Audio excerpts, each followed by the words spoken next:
네, 안녕하십니까. 저는 사단법인 한일협회 박창욱입니다. 그럼 지금부터 화면을 보면서 일본 유학 시험에 대하여 설명하겠습니다. 먼저 일본 유학 시험은 영문 약칭으로 EJU라고 합니다. EJU 시험은 일본 정부 기관인 독립행정법인 일본학생지원기구에서 주관하고 있으며 일본학생지원기구는 영문 약칭으로 JASS로 보통 자소라고 합니다. 자소는 EJU 주관기관이므로 시험 문제 출제, 각 나라에 동일하게 적용하는 시험 실시 규정, 시험 문제 출제, 답안 채점, 성적표 발행을 합니다. EJU 시험은 각 나라별로 시험 기간이 지정되어 있고 실시 기간이라고 합니다. 실시 기간에서는 해당 국가의 EJU 시험을 실시를 담당합니다. 한국에서는 서울 지역 부사장은 사단법인 한일협회가 담당하고 부산 지역 부사장은 사단법인 부산한일교류센터가 시험 실시를 담당하고 있습니다.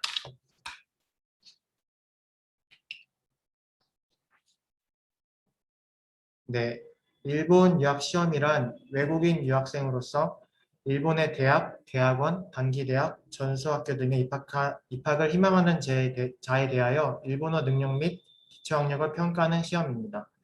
일본 유학을 위한 수능 시험이라고 생각할 수 있으며 수험 자격에 제한이 없으므로 누구나 응시할 수 있습니다.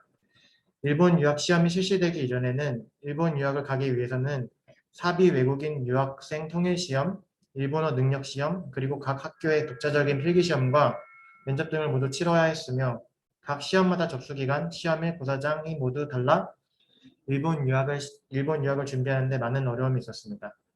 이러한 입학 절차를 간소화하기 위해 일본 정부에서는 이러한 시험들을 통합하여 일본 유학 시험을 만들어서 2002년도부터 실시되었고 2003년도 일본 유학 대상자를 위한 입학 전형부터 이 시험이 이용되고 있습니다. 네, 일본 유학 시험 실시 횟수는 연 2회로 6월과 11월입니다. 주의하실 점은 일본 유학 시험이 일본 국내와 국외에서 동시에 실시되는 관계로 데이터 입력과 시험 실시를 위한 준비 기간이 많이 소요됩니다. 따라서 원서 접수 시기가 시험일보다 약 3개월 정도 빠르며 6월 시험은 2월 중순에서 3월 초순에 접수가 진행되며 11월 시험은 7월 중에 접수가 진행됩니다. 저희 사무국에서는 EJU 연간 시험 일정 전체를 전년도 12월에 공지를 합니다. 그래서 시험 준비를 하는 수험자들은 미리 시험 일정을 파악하셔서 접수 기간을 놓치지 않도록 주의하시기 바랍니다. 고사장은 서울과 부산이 지정된 고사장에서 실시합니다. 그래서 시험을 접수할 때 본인이 가기 쉬운 지역을 선택하여 접수하시기 바랍니다. 참고로 고사장은 선택이 불가능하므로 참고 부탁드리겠습니다. 그리고 EJU 접수는 EJU 홈페이지에서 인터넷 접수하여 접수하시기 바랍니다. 수험하실 분들은 접수 기간을 꼭 확인하시고 접수 기간 내 EJU 한국 공식 홈페이지를 통하여 접수하시기 바랍니다. 또한 추가 접수는 진행되지 않으므로 꼭 접수 기간 내에 접수하셔야 수험이 가능합니다.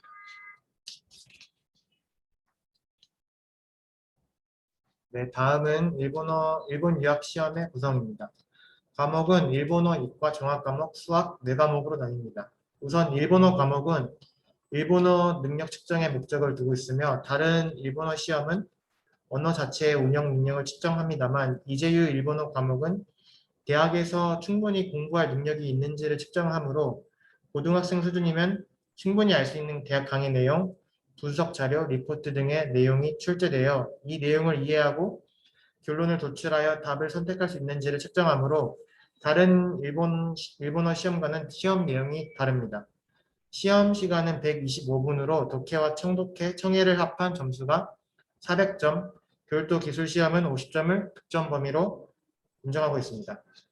이과의 경우 자연계 학부에서 필요한 이과 과목의 기초적인 학력 측정에 그 목적을 두고 있으며 물리, 화학, 생물 중에서 지원대학에서 지정하고 있는 두 과목을 수험해야 합니다.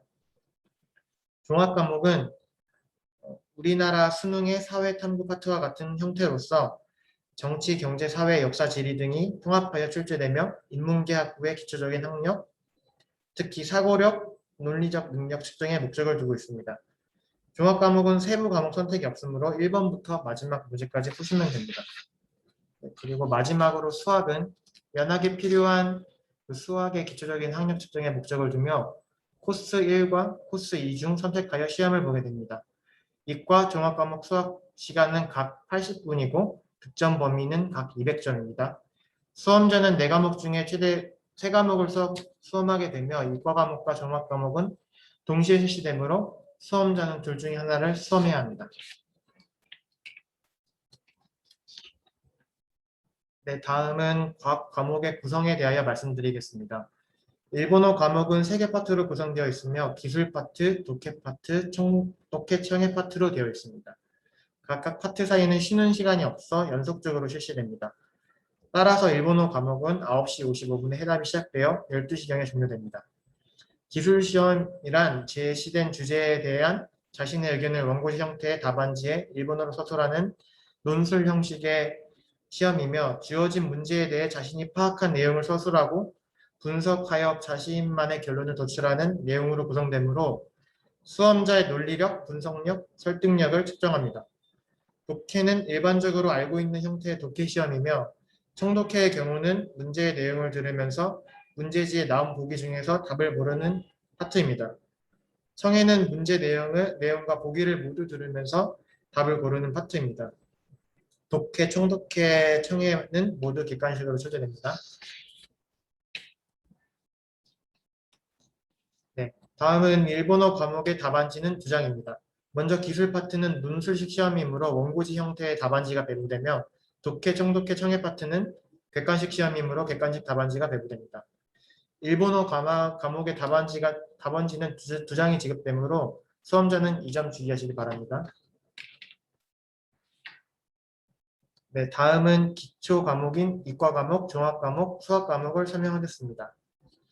먼저 이과 과목의 경우 물리, 화학, 생물 총 3개 세부 과목으로 되어 있으며 지원하는 대학에서 지정하고 있는 2과목을 수험해야 합니다. 이과 과목은 답안지가 양면으로 되어 있습니다. 예를 들어 자신이 물리와 화학을 봐야 한다면 먼저 답안지 앞면에 과목 선택 규정대로 물리 과목을 표시하고 문제를 풀어야 하며 뒷장의 규정대로 화학 과목을 표시하고 문제를 풀어야 합니다.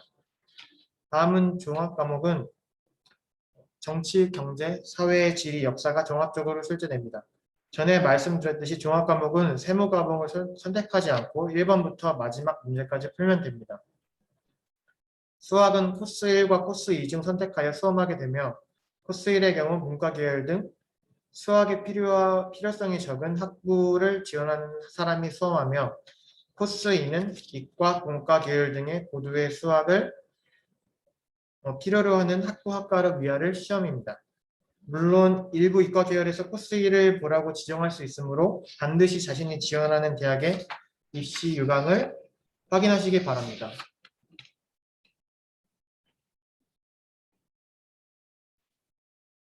네, 지금까지 내용을 화면 내용으로 종합해 보았습니다. 일본 유학 시험은 본인이 희망하는 학부에 따라 과목 구성이 달라질 수 있습니다. 인문계 학부에 유학 희망자는 대체로 일본어 종합 과목 수학 코스 1을 수험하는 경우가 많고 자연계 학부의 유학 희망자는 대체로 일본어 이과 수학 코스 2를 수험하는 경우가 많습니다. 물론 반드시 3과목을 봐야 하는 것이 아니라 지원 학교의 입시 유강에 지정되어 있는 과목을 봐야 하므로 일부 학교는 1과목 또는 한 과목 혹은 2과목을 지정할 수 있도록 하고 있습니다. 따라서 이제유 접수 전에 지원 학교에서 어떤 과목을 수험하도록 지정하고 있는지 확인하시기 바랍니다. 이제유 시험은 출제 언어라는 것이 있으며 문제지가 일본어로 된 문제지와 영어로 된 문제지가 있습니다.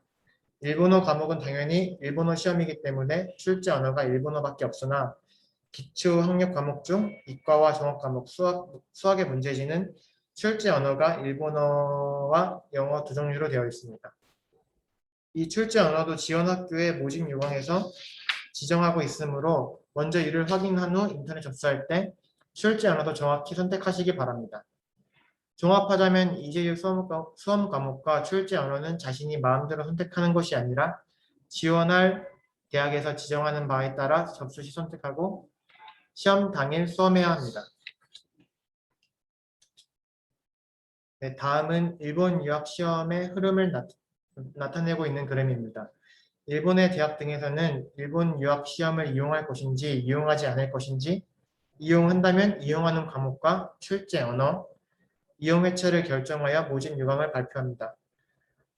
유학 희망자는 본인이 지원하려고 하는 학교 모집 요강을 확인한 후 일본 유학 시험에 응시하게 되고 이후 일본 유학 시험을 수험한 후에 성적을 통지받으면 희망 학교에 직접 출원을 합니다. 학교에서는 일본 유학 시험 주관 기관에 출원자의 성적 조회를 요청하고 시험 주관 기관인 일본 학생 지원 기구에서는 각 학교에 해당 학생의 성적을 제공하게 됩니다. 그러면 학교에서는 일본 유학 시험의 성적을 토대로 하여 기타 서류 심사를 거친 뒤 출원자에게 합격 여부를 통지하게 됩니다. 나머지 내용은 오늘 설명회가 끝난 후 번호대로 하나하나 확인해 보시기 바랍니다.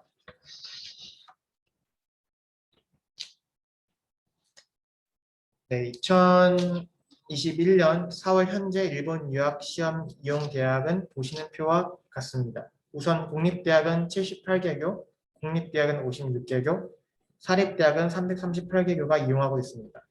전문대학부터 전문학교는 화면에 보시는 바와 같이 많은 대학에서 일본 유학 시험을 이용하고 있습니다. 일본 유학 시험의 주관기관인 일본 학생 지원기구에서는 일본 유학 시험 이용 대학 수를 늘리기 위해서 지속적으로 각 대학과 협의를 진행 중입니다. 네, 다음은 일본 유학 시험을 이용하고 있는 대학교의 리스트입니다.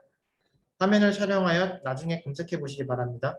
이 리스트는 화면에 출제해 나오는 일본 학생 지원기구 사이트에서 이제유를 이용하고 있는 모든 대학의 리스트가 나와 있습니다. 리스트에는 이제유의 과목명, 출제 언어, 이용 회차, 영어 과목에 대한 대응에 대해 모두 나와 있어서 지원 학교를 결정하실 때 참고 자료를 이용하시기 바랍니다.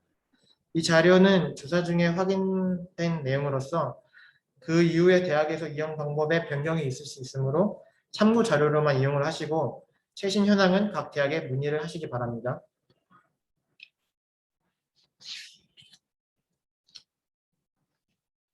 네, 다음은 일본 유학 포털 사이트인 스터디 인 재팬 홈페이지에 나와 있는 대학 현황입니다.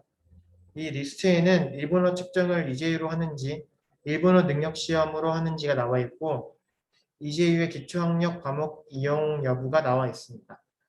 그리고 대학에서 자체적으로 실시하는 시험을 자세히 표기해 놓았습니다. 영어 자격 점수 제출, 서류 심사, 면접 선언문 등을 실시하는지 여부가 각 대학마다 나와 있습니다. 그리고 이 화면에는 안 나왔지만 전형기간도 나와 있으므로 유학을 준비하는 사람은 이 자료를 꼭 확인해 보시기 바랍니다.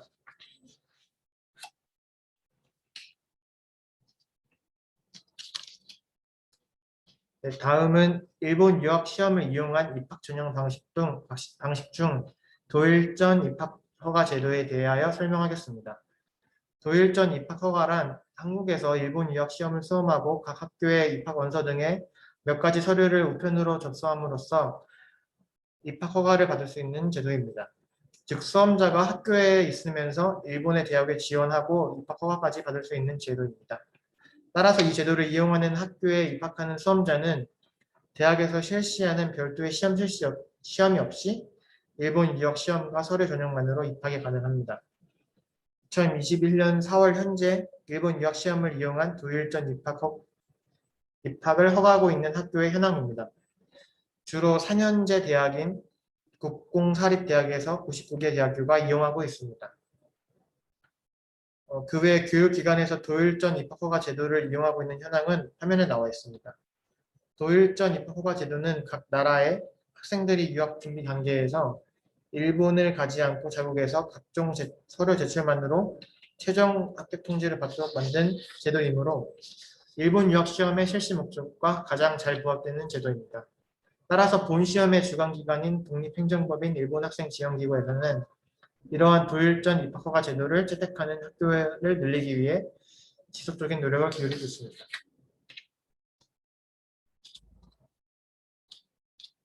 네, 이 화면은 이제유 홈페이지에 나와 있는 도일전 입학허가 제도를 이용하고 있는 대학 리스트입니다. 각 대학별로 이제유 수험 과목과 현지에서 온라인 면접 또는 현지에서의 필기시험 실시 여부, 영어 성적 제출 여부 등이 나와 있습니다. 이 자료도 조사 시점의 대학의 이용 현황이며 이후에 이용 현황이 달라질 수 있으므로 정확한 내용은 각 대학에 직접 문의하시기 바랍니다.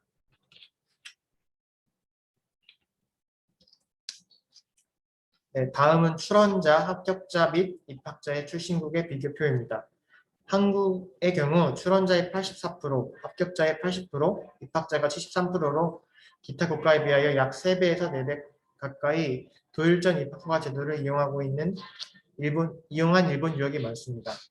물론 한국 유학생 수가 많아서 그렇기도 하지만 한국 학생들의 도일전 입학 허가 제도를 적극적으로 가장 많이 이용하고 있는 것을 알 수가 있습니다.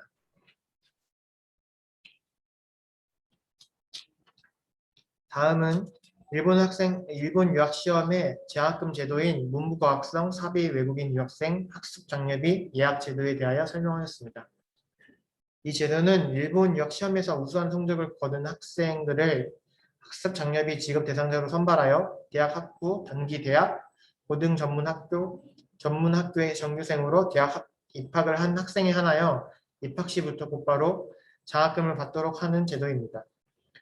학습 장려비를 받으려고 하는 학생은 인터넷 접수 시 학습 장려비 수령 여부 선택하는 칸이 있는데 이곳에 수령한다고 선택을 해야 하며 선택한 사람 중에서 성적 우수자를 학습 장려비 지급 대상자로 선발을 합니다.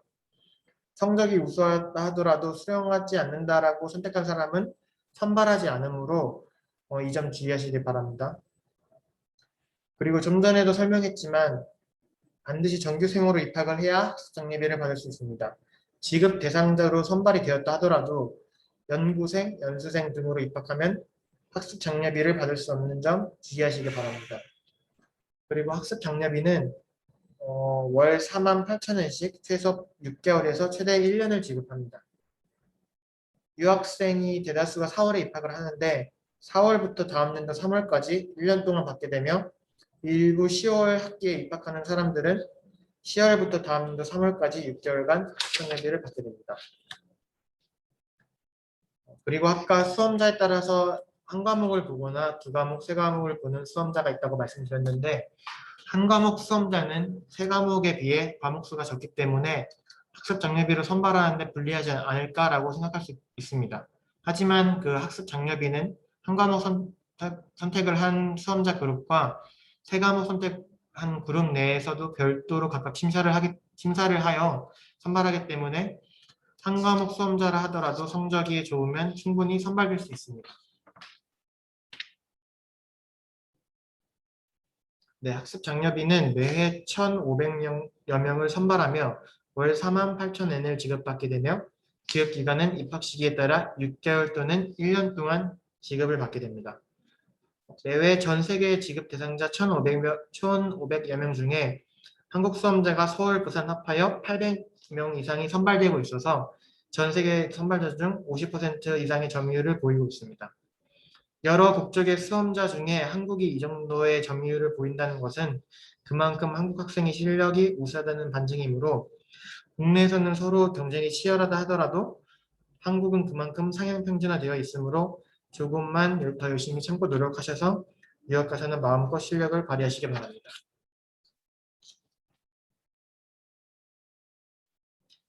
여기서는 시험의 내용과는 별개로 실제 일본에서 유학 중인 한국인이 얼마나 있는지를 알아보기로 합니다.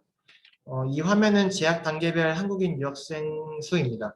2020년부터 과거 12년간의 한국인 유학생 수를 나타내고 있는 표입니다. 화면 중간에 가장 많은 수를 차지하고 있는 것이 학부 유학생이며 다소 증감의 경향을 보이고 있습니다만 구체적으로 9,000명에서 11,000명의 인원을 보이고 있습니다.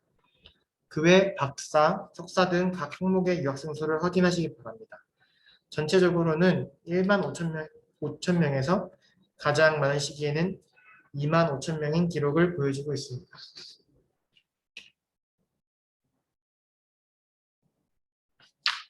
네, 다음은 전공 분야별 한국인 유학생표입니다.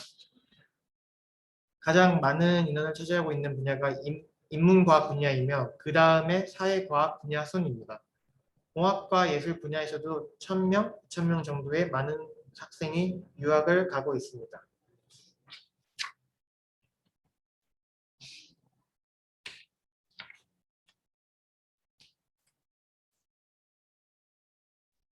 네, 지금부터는 2020년도에 한국인 유학생이 많은 대학을 100위까지 나타낸 표입니다.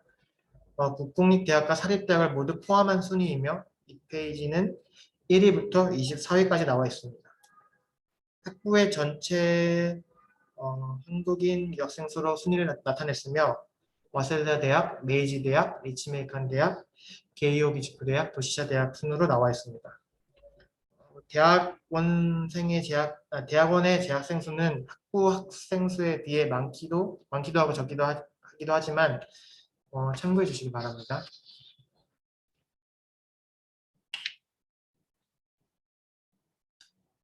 네, 다음은 26위부터 50위까지의 대학 순위의 표입니다.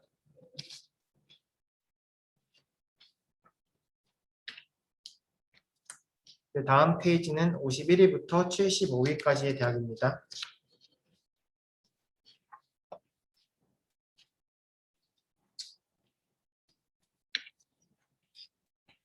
네, 마지막은 75위부터 100위까지의 대학입니다.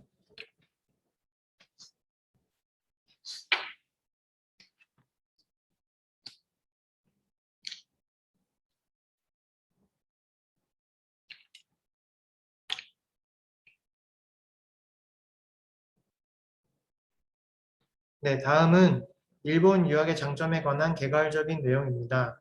1번, 이재유를 이용하여 입학하려는 유학생은 특별 전형 방식으로 입학하므로 일본 학생에 비해 유리합니다. 2번, 대학 및 고등교육기관 수가 한국보다 많아서 입학의 폭이 넓습니다. 3번, 도일전 입학허가 제도를 이용하여 한국에서 입시를 실시하는 대학이 있습니다. 이러한 대학은 줌 등을 이용하여 온라인 화상 면접을 하므로 일본에 가지 않고 현지에서 면접을 볼 수가 있습니다.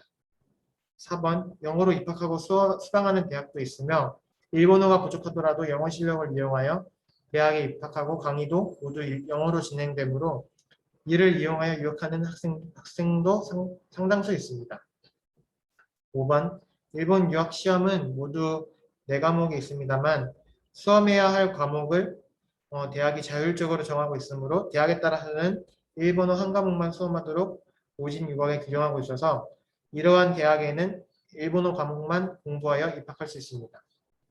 6번, 일본 대학의 전형 기간은 10월부터 다음해 2월까지 대학별로 실시되므로 많은 대학의 복수로 지원이 가능하다는 장점이 있습니다.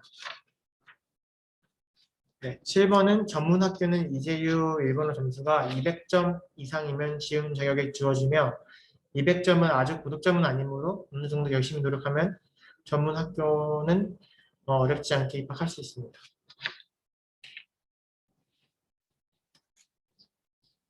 네, 일부 반복적인 내용이 포함되어 있습니다만 다시 한번 이제유를 이용한 특별 전형 방식에 대해 알아보겠습니다. 이제유를 이용한 특별 전형 방식은 외국인 학생에게만 적용하는 유학생 특별 전형 방식을 이용하여 일본인 학생과는 다른 기준과 시험으로 전형을 거쳐 선발하게 됩니다. 따라서 이제유를 이용한 특별 전형은 아래와 같은 유리한 점이 있습니다. 먼저 일본 유학 시험은 모두 4과목이므로 시험 과목 수가 적다는 점과 문제 난이도가 비교적 낮다는 것이 장점이 되겠습니다.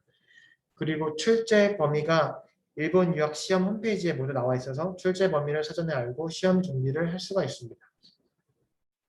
그리고 도일전 입학허가 제도를 이용하고 있는 대학도 많으므로 이곳에 지원하는 학생은 일본에 가지 않고도 한국에서 모든 입학 전형을 거칠 수 있어 수월하게 유학 준비를 할 수 있습니다. 그리고 일본 유학 지원은 고등학교 내신 성적을 반영하지 않으므로 학생들의 부담이 많이 줄어들게 됩니다. 한국의 대학 입시에 실패하였거나 고등학교 때 공부를 게을리한 학생이 분발하여 이재유를 통한 일본 유학으로 성공하는 케이스를 소위 패자부활전이라고 합니다.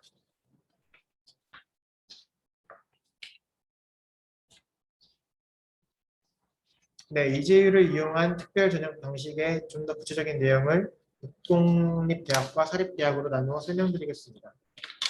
먼저 국공립대학은 이재유 성적과 토플 등의 영어 성적, 그리고 대학이 자체적으로 실시하는 소논문, 면접, 서류 심사로 구성된 본고사를 치러야 합니다.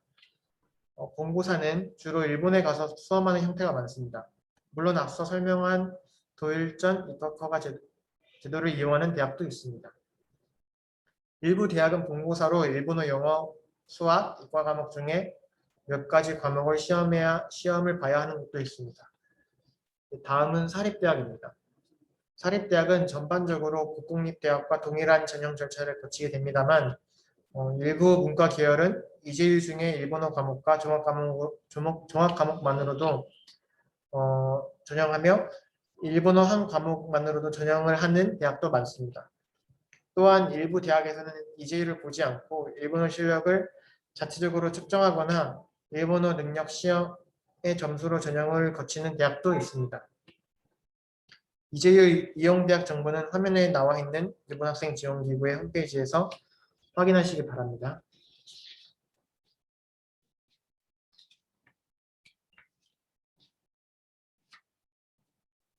네, 유학 시에는 일본어 능력이 가장 중요합니다. 그 기준을 대략적으로 살펴보겠습니다. 기본적으로 강의를 들을 수 있는 일본어 능력을 갖추어야 하며 최소한 이재유가 200점을 요구하는 대학과 명문대학의 경우에는 300점에서 350점의 이재유 점수가 되어야 합니다. 특히 일본 대학은 세미나 및 연구 형식의 수업이 많으므로 일본어가 부족하면 수업에 따라가기 어렵습니다. 하지만 이재유의 다른 과목 성적이 높으면 일본어 점수가 약간 낮아도 합격하기도 합니다. 그리고 일부 사립대학은 일본어 능력만 충분하면 합격하는 대학도 있으므로 이재유 전체 과목을 수험하지 않아도 됩니다. 마지막으로 일본어 실력을 높이기 위해서는 먼저 한자 공부가 우선이며 천자문을 암기해 놓으면 한문 실력을 한층 높일 수 있습니다. 네, 다음은 이재유 과목과 수능을 포함한 한국교과서와의 난이도 비교입니다. 이 비교표는 이재유 학원 7곳에서 앙케이트 조사에 의한 것이므로 집계한 내용이 전체적인 정도가 이렇다는 점을 파악하는 정도로 이해하시기 바랍니다. 수학 코스 1 같은 경우에는 한국 교과서의 고1 및 고2 일부분에 해당하며 수능에 비해 쉽다고 볼 수 있으며 수학 코스 2는 고3에 해당이 되나 수능에 비해 난이도는 낮습니다. 물리는 수능에 비해 비슷하거나 높다고 조사되었으며 화학은 고3 정도의 범위의 난이도는 비슷하거나 높다고 나와 있습니다. 생물은 고3에 해당하나 난이도는 비슷합니다. 종합과목도 고3에 해당하나 난이도는 한국 교과서보다 낮거나 비슷하다고 나와 있습니다만 역사, 지리 등은 한국 교과와는 관계없이 일본 교과서에 의거하여 출제되므로 이 점 주의하시기 바랍니다.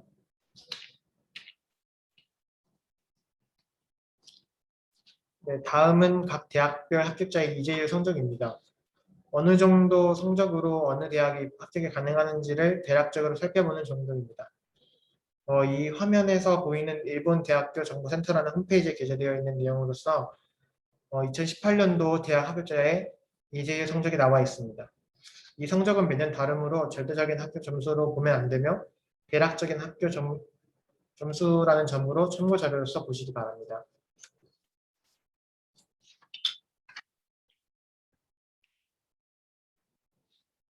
네, 먼저 국공립대학 합격자의 이재유 성적입니다.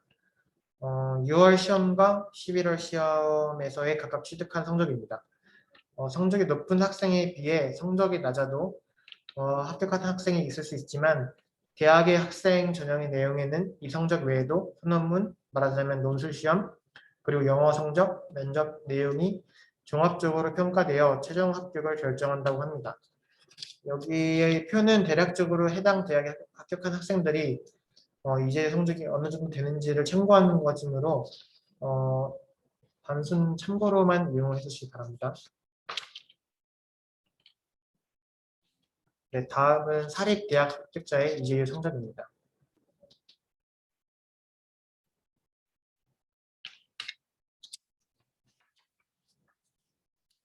다음은 일본 유학 시험 실시 현황입니다. 이재유는 일본 국내를 제외한 일본국의 실시는 총 14개국 17개 도시에서 실시되고 있습니다. 실시 장소는 대한민국, 인도, 인도네시아, 싱가포르, 스리랑카, 태국, 대만, 필리핀, 베트남, 홍콩, 말레이시아, 미얀마, 몽골 및 러시아로 한국에서는 부산과 서울 두 곳에서 실시됩니다.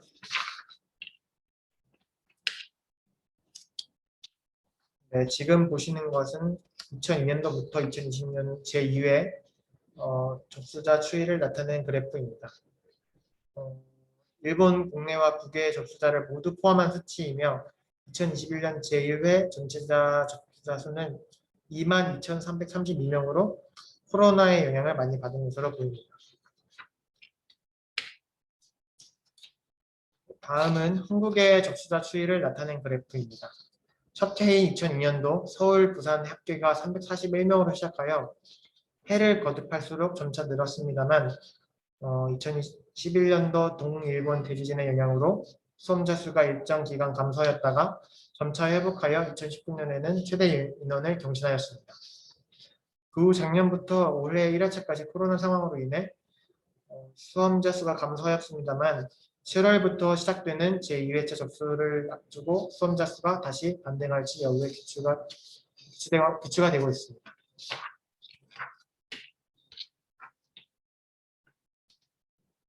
네, 유학을 준비하시는 분들은 유학 정보 취득에서 볼 때 크게 나누어 두 가지의 궁금함을 느낍니다.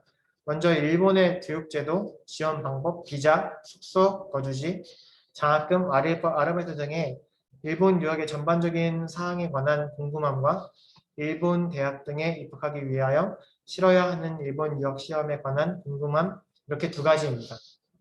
이 두 가지에 관해서는 화면에 보시는 바와 같이 한국은 관할 기관이 서로 나뉘어져 있습니다. 네, 이것으로 설명에 대한 발표를 마치도록 하겠습니다. 사전에 안내해 드렸듯이 사단법인 한일협회에서는 사전에 질문을 받아서 저희 사무국에서 선별한 질문에 대하여 답변을 드리도록 하겠습니다.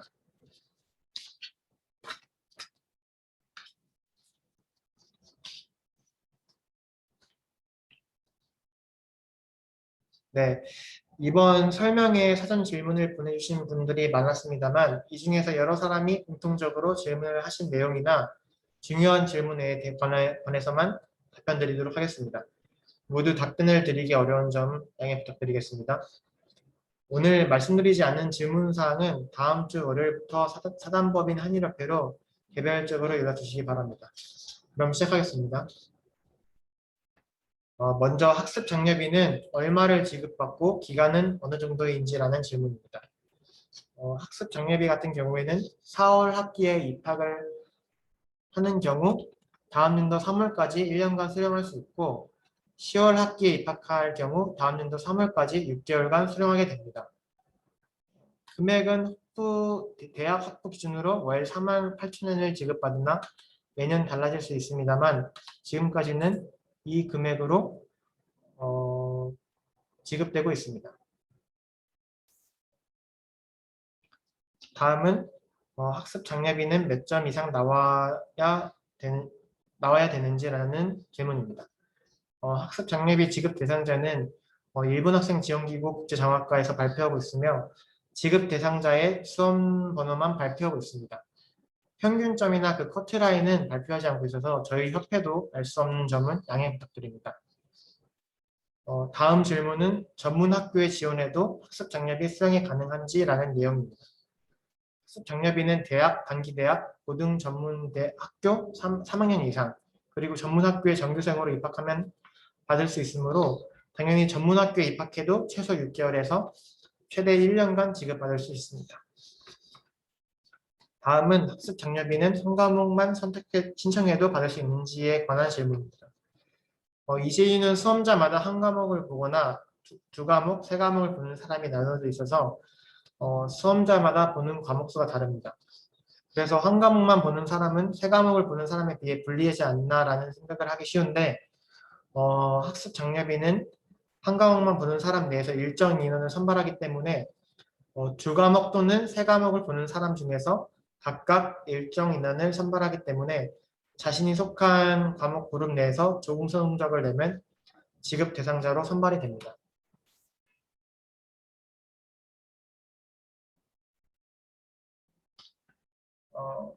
그리고 다음 질문은 코로나가 심해진다면 작년 6월처럼 중지될 예정인지에 대해서도 질문이 있었습니다.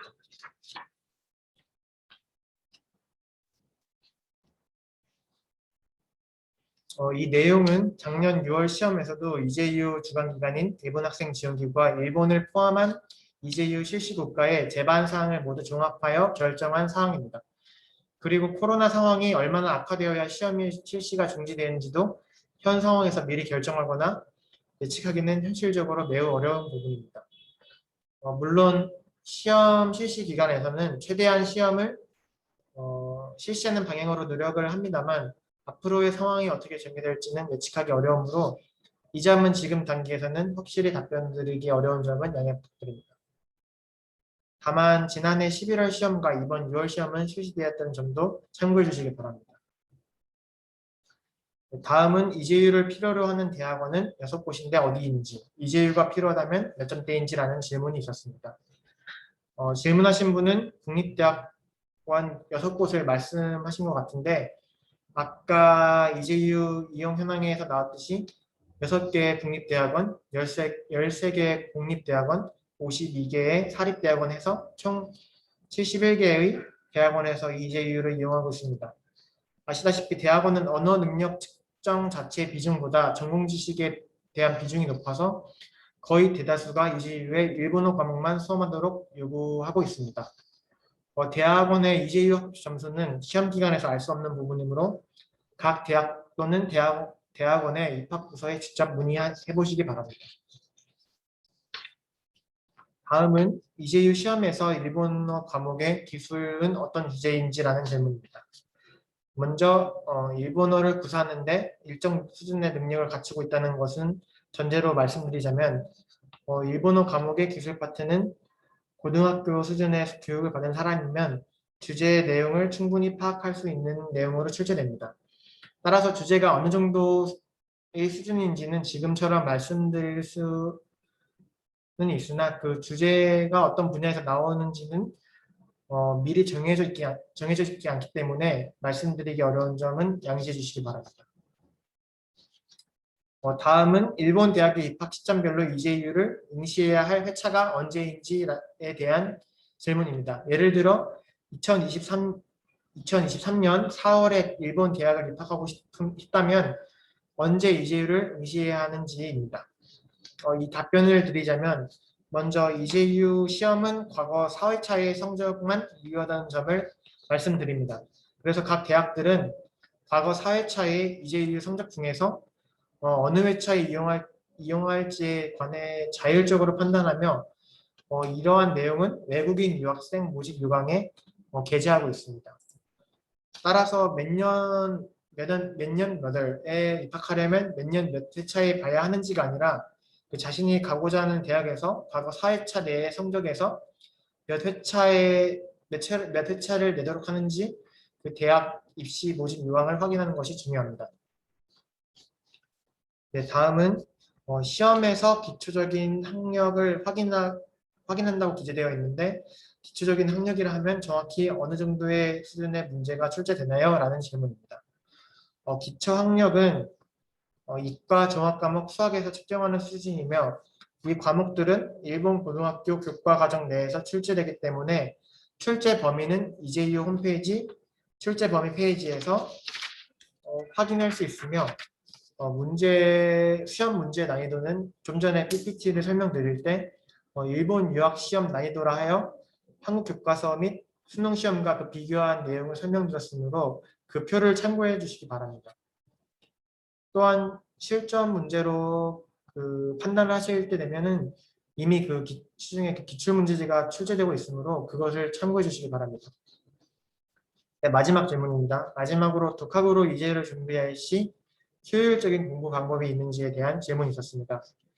이 질문에 대해서 답변을 드리자면 이제유는 일본 고등학교 교과 과정에서 시험 문제가 출제되므로 독학으로 공부하기는 쉽지 않은 면이 있습니다.